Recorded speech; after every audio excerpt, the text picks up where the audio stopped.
And this is our Real Talk 101, episode 169, February 13, 2025.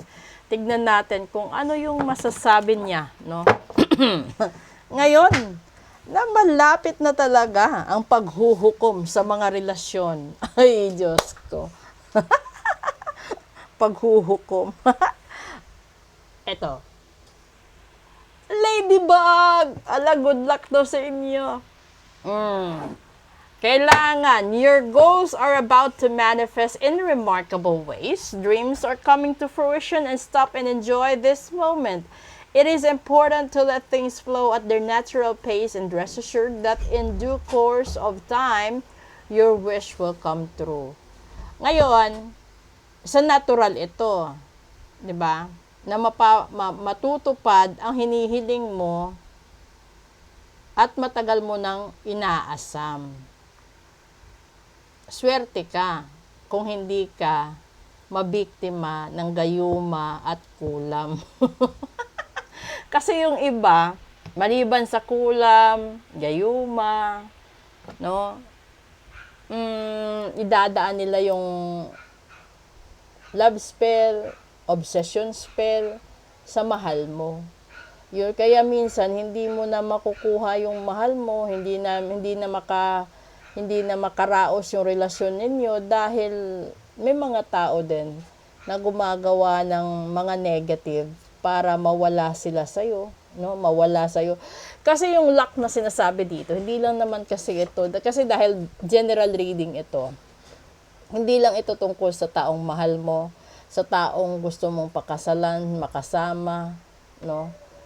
Posible na yung hinahangad mo din is makaahon ka sa kahirapan, matagpuan mo yung mga nawawala mong magulang or anak, makita mo yung matagal mo ng best friend, or makapunta ka sa lugar kung saan gusto mong magtrabaho. Kasi meron din mga tao na yung gusto makapag-abroad, ma-fulfill yung pangarap nila, makapagtapos sa pag-aaral nila, mapasayan nila yung magulang nila. Iba-iba kasi yung gusto na tao. Pero, dahil love month tayo ngayon, ito yun, di ba? Na wala ka naman, lahat ng tao yung hinihiling is mahalin sila, alagaan sila, matanggap sila, di ba? Hindi kailangan maging sukatan yung yaman, yung estado sa buhay, o yung nakaraan. Kasi meron din iba na inaayawan nila yung tao dahil sa nakaraan niya. Hindi man lang nila iniisip na bakit hindi mo pagbigyan, baka nagbago siya. Kaya ako sinabi kanina, Real Talk, sa isang episode ko na bago mo husgahan ang isang tao, bakit di mo muna subukang makipagrelasyon 1 buwan, 2 buwan, 3 buwan? At kapag nahuli mo na merong kakaiba, tsaka ka magdesisyon. Kaya nga, wag mong pahabaan yung expectation mo kasi iba yung pagkatao ng isang tao habang nasa date pa lang kayo. At posible na yung tao na yan is napakalayo sa totoong karakter niya kapag nakasama mo sa iisang bubong. Real talk.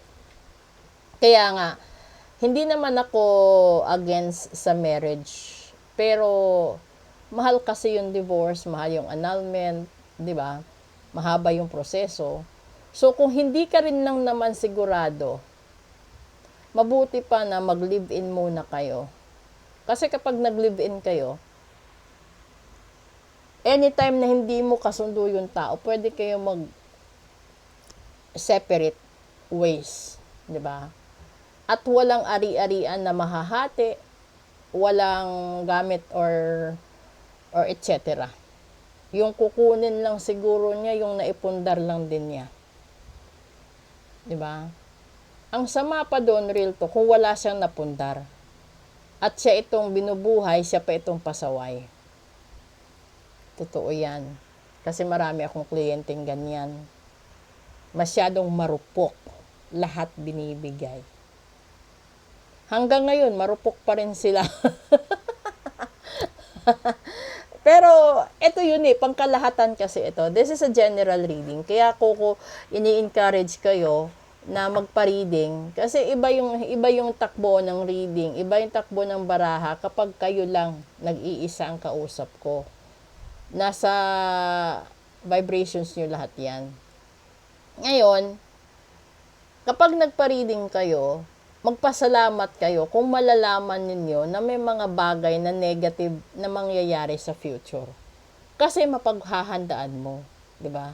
Kesa naman yung ipapareading mo, yung mga good news, na kahit anong mangyari, good news yun Ibig sabihin, matutuwa ka dun.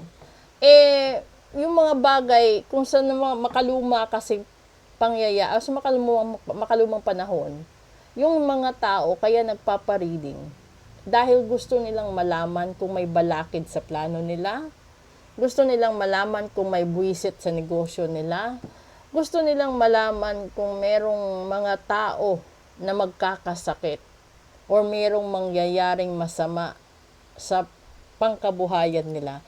Dahil yun ang gusto nilang paghandaan, na hindi maagaw, hindi masunog, hindi madisgrasya, hindi magkasakit, hindi malugi. Yun. Kasi sa totoong buhay naman, 'di ba? Real talk, kaya nga tayo umiinom ng vitamins to keep ourselves healthy and strong. Kaya tayo kumakain ng masustansya. Nagbabalanse tayo ng calories. Kaya din tayo pumupunta sa derma, kaya tayo nagpapaganda kasi gusto nating kaya-aya tayo tignan. Wala naman sigurong tao gusto maging dugyot sa mata ng iba, di ba? Wala rin sa real talk, wala rin taong gustong magmukhang tanga. Lalo na't may pinag-aralan ka at nasa mataas na estado galing ang pamilya mo. Real talk yun. So, pero in general, lahat ng tao pagdating sa pag-ibig, talagang bobo, boba, tanga, di ba? Ilusyonada, ambisyosa, ganun yun. Pero magkaiba yung pag-ibig na totoo sa pag-ibig na may halong ambisyon sa pera at yaman. Kasi meron ding mga taong ganun. They have this hidden agenda. Kaya sila nang aagaw, kaya sila inaagawan, ganun. So, nasa sa inyo na yon. Pero kung gusto nyong malaman at ayaw nyong mawala yung mga precious na mga tao sa buhay nyo, mga gamit nyo, nakasanayan nyo, sa ngayon pa lang ipa-reading nyo. Yung mga magulang, kung ayaw nyong mapariwara yung mga anak ninyo, ipa-reading nyo para alam nyo. Kasi hindi lang naman sa inyo sarili yan, kasi iniingatan yung mga anak nyo Paano nyo pa iingatan kung wala ng buhay, di ba? Paano nyo pa pagsasabihan? Paano nyo pa poprotektahan kung wala na sa tabi ninyo? So, ito para po sa inyong lahat. At maraming salamat po sa sumusuporta. Please support my YouTube channel and at the same time FB pages at IG. Thank you po and have a good afternoon.